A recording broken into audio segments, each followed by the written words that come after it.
You can see here just how many quotes in the New Testament are in the Deuterocanon, that these are being quoted. Okay? So that is dozens and dozens and dozens of quotes. Okay? Then they're quoted by the church fathers. Okay? Again, dozens and dozens and dozens. We're only 1/3 of the way down the page. Do you understand? The Deuterocanon was quoted by the church fathers. It is quoted in the Didache. It is quoted by the it is seriously. I mean, like, honestly, these are the Deuterocanon. And are you seriously going to tell me that the Deuterocanon had no importance to the early church? Because it clearly did.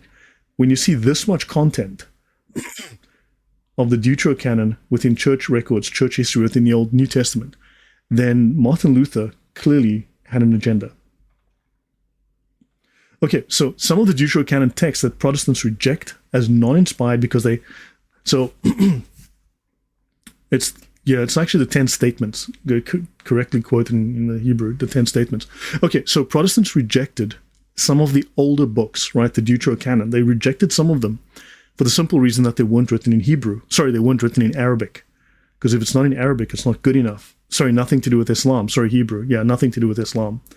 So, basically, because these books were not in Hebrew, Martin Luther rejected them, right? Now, sure, they might have been in the Bible, but he took a dump on them and stuck them in the back of the book in a separate appendix where, like, yeah, don't read that nonsense, right? So it's like they were there, but it's like you have your grandparents. Your grandparents live with you, but you lock them in the basement. They're chained to the wall, and you feed them scraps. It's like you got your grandparents, but you didn't exactly put in the details of how you deal with your grandparents, right?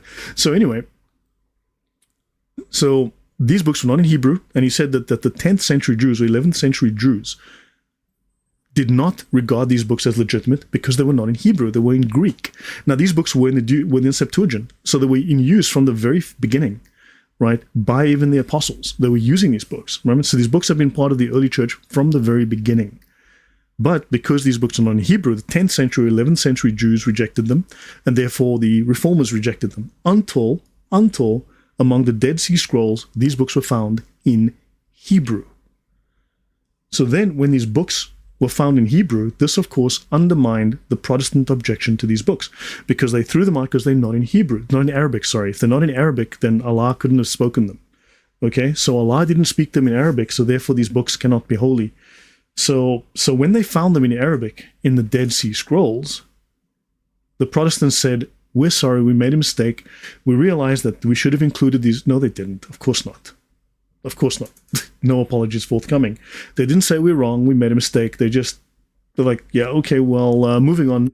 Oh, there's a bunny, right? So that was the Protestant response. Now, if these historical claims are correct, they are evidence for the Catholic canon and against the Protestant decision to remove books from the Bible. Right? And the early church accepted these books. They were referenced by New Testament authors. An apparent lack of a Hebrew original turned out to be mistaken in multiple cases.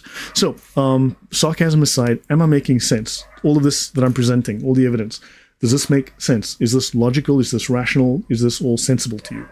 Right? So now, as you all know, the Bible fell from the sky. Jesus was leaving during the ascension, and he dropped 11 copies because Judas was dead, so he dropped 11 copies of the King James Bible, gave it to the apostles, and said, here's my book. Remember to read it and make some copies and share it around. All right? So, now, actually, you know what? The Bible did not fall from the sky complete, nor did it emerge fully formed. It was compiled and canonized by the early Christian church based on tradition. Ignoring that tradition leads to misunderstanding the Bible and interpreting it out of historical context. And this is exactly what happened.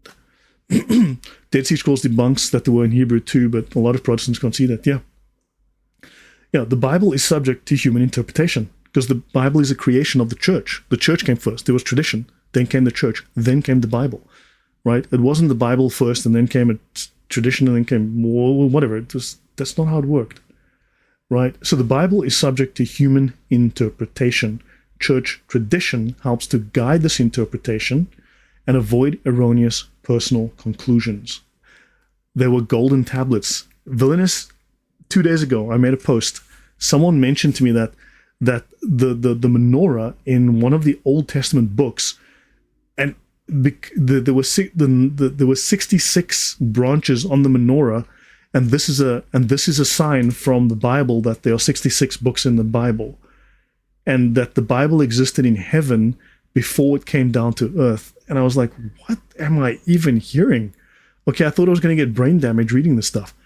And when you look at the passage the guy quoted, it doesn't mention 66 anywhere. It says there were 5 of these, 6 of those, and 3 of those. You're like, where the heck is 66? So, Ernesto, thank you. Yes, my Didache video addresses a lot of the stuff. So the Bible tradition helps to guide your interpretation. So the earliest Christians did not have the complete Bible, only individual books and letters, and sometimes not even the whole book, right? So the Bible was not uniformly available for the first few hundred years of Christianity. Yes, Winston, you're right. The golden tablets were given to Joseph Smith. Villainous, the golden tablets went to Joseph Smith. He was given special spectacles to read it too, and a hat. You had to look at them in a hat.